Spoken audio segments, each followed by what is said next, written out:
আসসালামু আলাইকুম।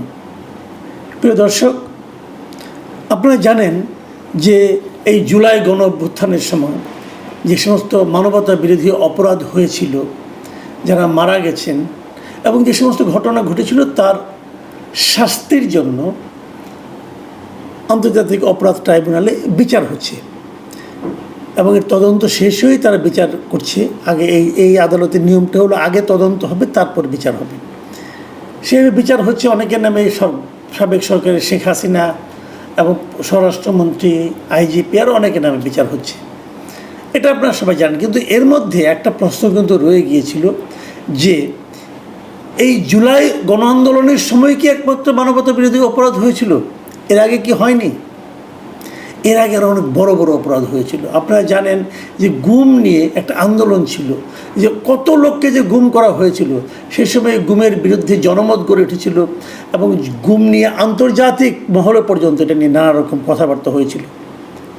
তো যাদের গুম হয়ে, যেমন ইলিয়াস আলী গুম হয়েছিল, চৌধুরী আলম নামে এক ভদ্রলোক, ওনাকে দিয়ে শুরু যদ্দূর আমার মনে হয়, আমি যতটুকু মনে করতে পারি, যে আপনার রমনার যিনি কমিশনার ছিলেন, বিএনপি রাজনীতি করতেন, চৌধুরী আলম, উনি বোধহয় প্রথম গুম হয়েছিলেন। তারপরে এই ধারা তো চলতেই থাকলো। তো এই যে গুমের ঘটনাগুলি ঘটেছিল, তার কি কোনো বিচার হবে না? এই প্রশ্নটা কিন্তু ছিল এবং এই প্রশ্নেরও এখন আমরা একটা সমাধানের দিকে যাচ্ছি। সমাধানটা এভাবে যে আন্তর্জাতিক অপরাধ ট্রাইব্যুনালে এর গুমের ব্যাপারে বেশ কয়েকজনের ব্যাপারে মামলা হয়েছে একটা, এবং সেই মামলা দুটো মামলা হয়েছে। একটা হলো র্যাবের যে টাস্ক ফোর্স ইন্টারোগেশন সেল যেটা ছিল, যেটাকে আমরা টিএফআই সেল বলি, এবং পাশাপাশি জয়েন্ট ইন্টারোগেশনাল সেল ছিল একটা, জেআইসি বলি আমরা। এই দুটো সেলে বিভিন্ন জনকে বন্দি করে নিয়ে গুম করে ফেলা, টর্চার করা, হত্যা করা, এই যে ঘটনাগুলি ঘটেছিল সেগুলো নিয়েও কিন্তু এখন বিচার হবে।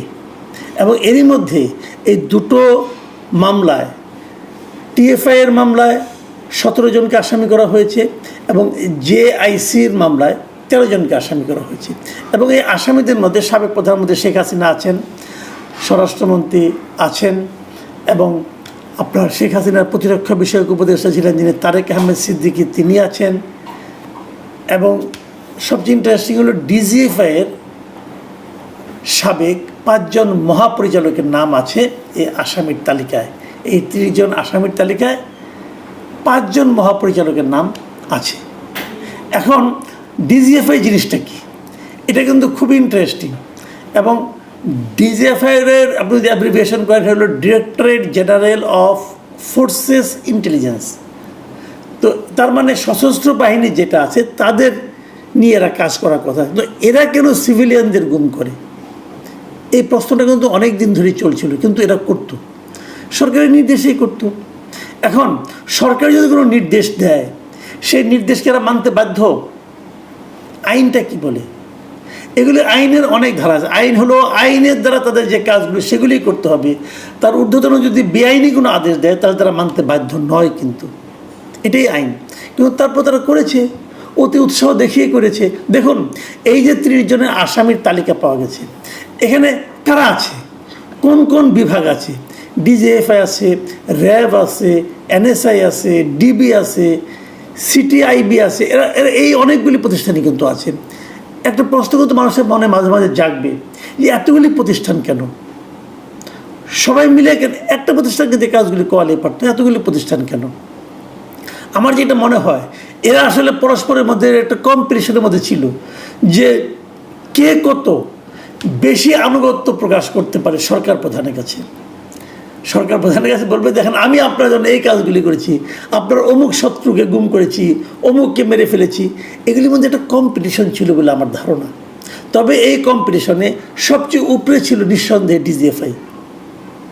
কারণ ডিজিএফআইয়ের একটা সুবিধা ছিল, তারা যেহেতু আর্মির একটা অংশ, সেনাবাহিনীর একটা অংশ, তাদের নিয়ে সাধারণ মানুষের ভয় ছিল, কিন্তু তারা সরাসরি প্রশ্নটা করার সাহস পেত না। এবং আমরা যে বহুল আলোচিত, আমরা বিভিন্ন সময় দেখেছি যে আয়নাঘর নিয়ে যেগুলি বলা হতো, সেই সেলগুলি যে আসলে ডিজিএফআইয়েরই। এটা কিন্তু গুম কমিশন যখন নাকি তারা তদন্ত করেন, তারা কিন্তু এগুলো অনেকগুলো পেয়েছেন।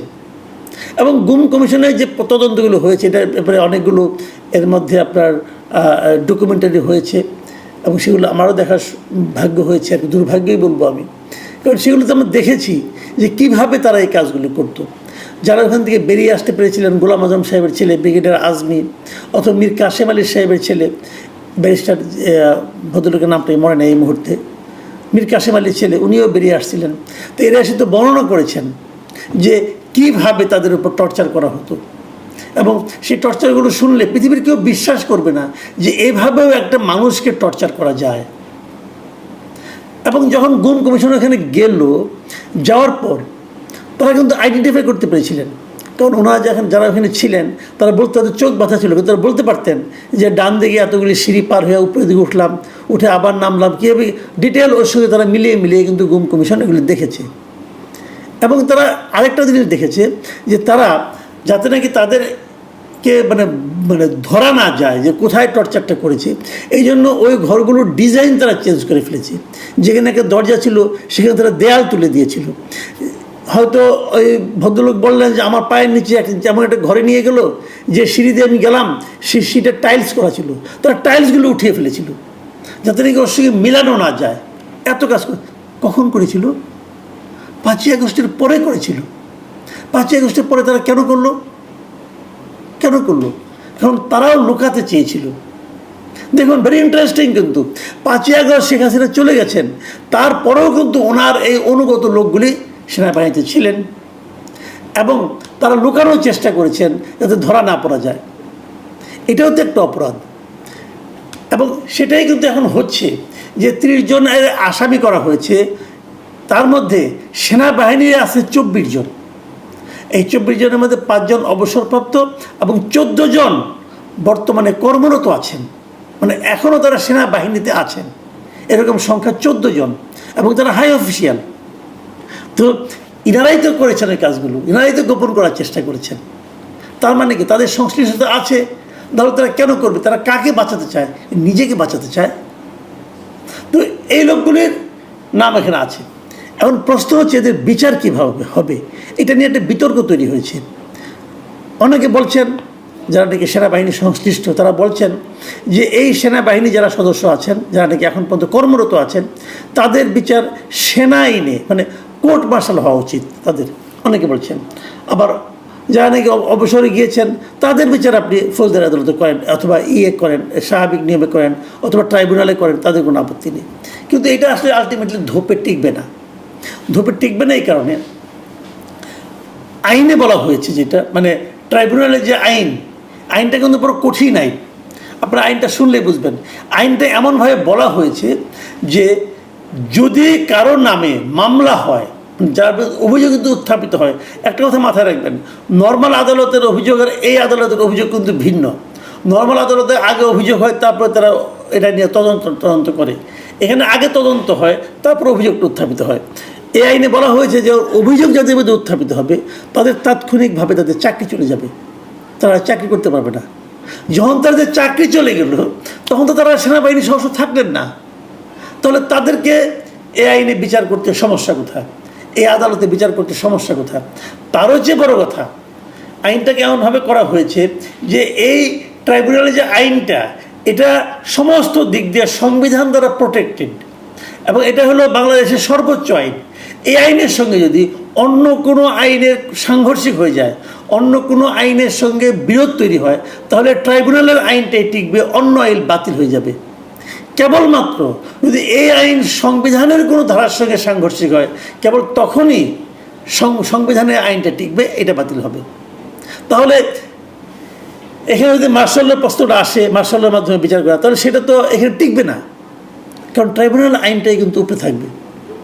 এই যে ট্রাইব্যুনালের মাধ্যমে যে বিচারটা তাদের করা হবে, বিশেষ করে যারা নাকি এখনও কর্মরত আছেন 14 জন, এটা নিয়ে কিন্তু এরই মধ্যে কোথাও আলোচনা হচ্ছে, এবং আমি যতটুকু জেনেছি সেনাবাহিনীর অভ্যন্তরে ওইটা নিয়ে নানা ধরনের আলোচনা হচ্ছে। কিন্তু একটা কথা মাথায় রাখতে হবে, ভাই আপনারা তো মানে যাদের কথা বলা হচ্ছে, যাদের বিরুদ্ধে অভিযোগটা আসছে, সুনির্দিষ্ট তথ্যের ভিত্তিতেই তো আসছে। তারা তো অপরাধ করেছেন, তারা তো সাধারণ মানুষকে নিয়ে টর্চার করেছেন। তো এর বিচার হবে না? একটা বাহিনী করেছে বলে তার বিচার মানে তারা কি ইন্ডেমিনিটি পাবে? তারা কি বিচারে ঊর্ধ্বে থাকবে? কেউ তো বিচারে ঊর্ধ্বে থাকবে না। সবাইকে আপনি যদি বিচারটা না করতে পারেন আগামী দিন আবার হবে। মাথায় রাখবেন, আমি একটা কথা বলি এখন, এটা আমার মনে হয় জানা দরকার। আমার কাছে সুনির্দিষ্ট তথ্য এই ব্যাপারে আছে, আমি যতটুকু শুনেছি আর কি। 5ই আগস্টের পরেও কিন্তু এরা অনেক সাধারণ মানুষকে উঠিয়ে নিয়ে গেছে। 5ই আগস্টের পরেও এরকম একজন লোকের সঙ্গে, একজন বড় ব্যবসায়ীর সঙ্গে আমার নিজের আলাপও হয়েছে। ওনাকে নিয়ে বেশ কয়েক সপ্তাহ তাকে আটকে রাখা হয়েছিল। তারপর তাকে ওই যে গৌরহ হত্যা মামলা, ওই হত্যা মামলা তাকে তারপরে পুলিশের কাছে সোপর্দ করা হয়েছিল। এরকম ঘটনা কিন্তু পরেও হয়েছে। এইটা করার তারা সাহস পেল কোথায়? ওই জায়গায় পেল যে যা কিছু হোক আমাদের তো বিচার হবে না। এই যে বিচার না হওয়ার যে একটা ভরসা, এই ভরসাটা কিন্তু আরেকটা অপরাধ করতে তাদেরকে উৎসাহিত করে। কাজে আমি মনে করি সব বিচার ট্রাইব্যুনালই হওয়া উচিত। বিচার তো বিচারই, ট্রাইব্যুনালে কি একজনকে ধরে ধরে ফাঁসি দেবেন কি? বিচার হবে, ট্রাইব্যুনালে বিচারক আছেন, ওনারা দেখবেন, শুনবেন, তারপরে সিদ্ধান্ত দিবেন, কোনো সমস্যা তো নাই। এটা আমি মনে করি সেনাবাহিনীর যে সুনাম, সেই সুনামকে অক্ষুণ্ণ রাখার জন্য এটা জরুরি, এটা আমার মনে হয়। কারণ তা না হলে কিন্তু সেনাবাহিনীর প্রতি মানুষের সে আস্থাটা থাকবে না। এই দেশের মানুষটা সেনাবাহিনীর উপর ভরসা করতে চায়। আমরা সবসময় বলি একটা শক্তিশালী সেনাবাহিনী আমাদের দরকার, কিন্তু আমরা কখনোই বলি না আমাদের একটা অত্যাচারী সেনাবাহিনী দরকার। এই জায়গাটা কিন্তু গুরুত্বপূর্ণ, এই জায়গাটা সবাইকে মাথায় রাখতে হবে। যে অপরাধ হয়েছে জুলাই আন্দোলনের সময় যেটা হয়েছে, সেখানে যদি কোনো সেনা কর্মকর্তা জড়িত থাকেন তারও বিচার হতে হবে। এবং আমি মনে করি যেমন ধরেন ইলিয়াস আলীকে ধরে নিয়ে গেছে কে? চৌধুরী আলম ধরে নিয়ে গেছে কে? জানে তো কেউ না কেউ। যারা ধরে নিয়ে গেছে তারা তো নিয়ে নিজের বাড়িতে রাখে নাই, ওই সেলগুলিতে রেখেছে। ওই সময় ওই সেলগুলির দায়িত্বে কে ছিল? ওই সময় এই সংস্থাগুলোর দায়িত্বে কে ছিল? তাদেরকে জিজ্ঞাসা করেন, তাদেরকে ধরে জিজ্ঞাসা করেন যে তোমরা তাদেরকে সঙ্গে কে কে জড়িত ছিল। প্রত্যেকটা লোককে আইনের আওতায় আনতে হবে ভাই। দেশে আইনের শাসন কায়েম করতে হবে। আইনের শাসন তখনই কায়েম হবে যখন সেটা দেশের প্রত্যেকটা লোকের জন্য প্রযোজ্য হবে। একটা বিশেষ গোষ্ঠীকে বাদ রাখলে সেটাকে আইনের শাসন বলে না। প্রিয় দর্শক, এখন এ পর্যন্তই। আমরা আগামীতে এর ধারাবাহিকতা, ইতিবাচক ধারাবাহিকতা দেখতে চাই। আল্লাহ হাফিজ।